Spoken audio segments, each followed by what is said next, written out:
Tonight, police say a missing Taco Casa worker was killed by his co-worker. They felt like he was an easy target. Court documents reveal some new details. Well, I have rain on the way. I'll have the rainfall timeline, the rainfall totals, the 14-day forecast coming up. City leaders heard it loud and clear. People love their public libraries, and now the city of Dallas could be changing course on the future of its public libraries. How this impacts your neighborhood tonight. Serious pothole problems in North Texas. We get a good rain, the little patchy stuff they done, it's gonna wash right out. Neighbors claim this road is only getting Band-Aids, not a permanent fix. And the Stars looking to bounce back after stumbling to start their playoff run.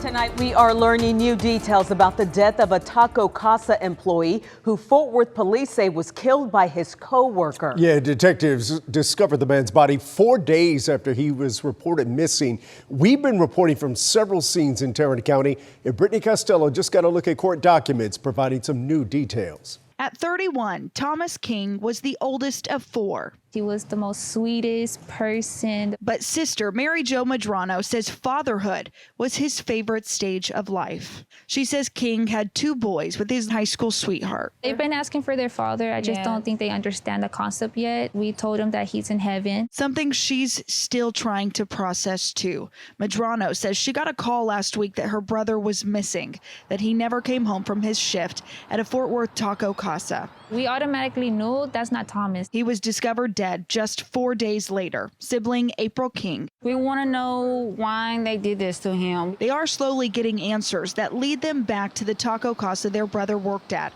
Police arrested his co-worker, 34-year-old Gregory Lewis, after they tracked King's car to Lewis's Arlington motel room. According to documents, Lewis told police he got a ride with King after work on Monday. They drove here to this business complex in East Fort Worth. We don't know why, but detectives say they found King's body in the wooded area right behind me. Police say Lewis confessed, but Madrano believes there's more to the story. She says her brother kept to himself. He had a speech and hearing impairment. She says he may have been bullied for it. They felt like he was an easy target. Taco Casa's corporate office says it's unaware of any prior incidents involving the victim and suspect, but that they are cooperating with law enforcement. He was just making an honest dollar and for this to happen to an innocent person who was supposed to go home to see his kids. She says they want justice for King's two children who will now grow up without their father. It just shows that the world is evil. In Fort Worth, I'm Brittany Costello. Now to a live look in downtown Dallas on this Monday. Let's get to Chief Meteorologist Pete Delkus for a look at where things stand. Well, Cynthia, I have a little rain in my forecast. Right now, we're seeing some sun at Fort Worth at 67 degrees there. Light winds out of the southeast. You can see sunshine here at the WFA studios. The sun always shines at WFAA.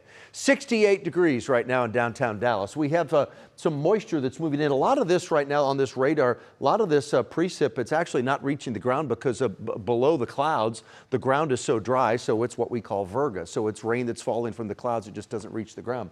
But as the atmosphere moistens up tonight, it certainly will start reaching the ground, and you'll notice that by the time the kids head out to school and you head to work tomorrow morning. So here we are at 8 o'clock. Through the evening, there's maybe a sprinkler or spotty shower. There's 8 o'clock, 9, 10, 11, there's midnight. So not much this evening. Overnight tonight towards sunrise, check this out. There's 5 a.m., rain's reaching the surface at 5, and it's certainly reaching the surface at 7 a.m. tomorrow. I have no severe weather in my forecast overnight. We may even be hard-pressed to even have a rumble of thunder. But by midnight tonight, so here we go, 7 and 9, 5% of us might see a spotty shower, 10% of us at midnight, and then by 7 tomorrow morning, 70 to 80% of North Texas will be seeing rain. No severe weather in my forecast tomorrow. Cloudy and chilly, temps in the 60s. I have warmer weather on the way, and I have more rain. My 14-day forecast coming up. Frisco police say they've solved a murder that dates back 24 years, and tonight they have the victim's wife in custody.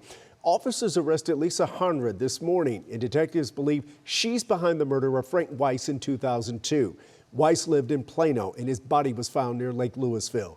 Police say the two were married at the time of his death.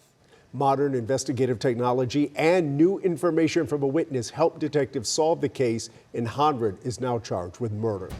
Early voting is underway in Texas. You can cast your ballot in several races and in bond issues, including a $6.2 billion bond for Dallas ISD, the largest in the district's history. Those backing the bond campaign say the money will be used for several things, including renovating aging schools, buying new buses, and refinancing debt. Other big issues like transportation are on the ballot, some cities choosing whether to ditch DART. For details on what to know before you head to vote, go to WFAA.com/vote. Now, voters will not cast ballots on runoffs from the March primary. You can cast a vote on those races starting May 18th. Some libraries that were slated to close in Dallas have new life tonight, and it's mainly due to the strong support from the neighbors who use them. But as Tiffany Liu reports, the future is still to be determined. It's a story still in progress, the future of libraries in Dallas. It's not done till it's done. With budget cuts, the Skillman Southwestern Library shut down last year. It's a loss. And 4 more have been on the chopping block. We have a very real problem to solve, which is a budget reduction. Closing them would save the city $2.6 million. 5 libraries would then transform into flagship locations. It's libraries that are open 7 days a week until 8 p.m. during the week with increased services and programs. But today, the Dallas City Council's Quality of Life Arts and Culture Committee discussed at length.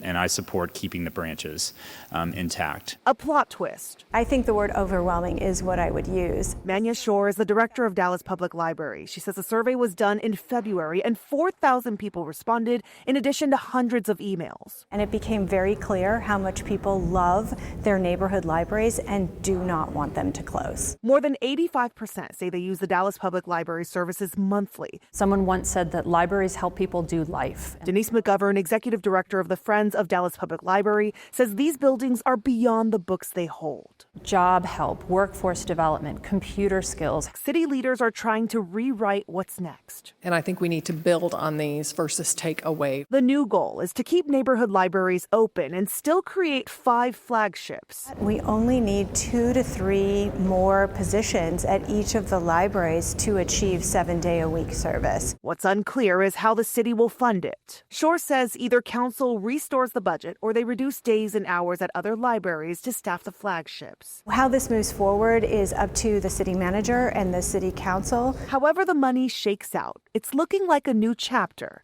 for Dallas Public Libraries. I'm Tiffany Liu.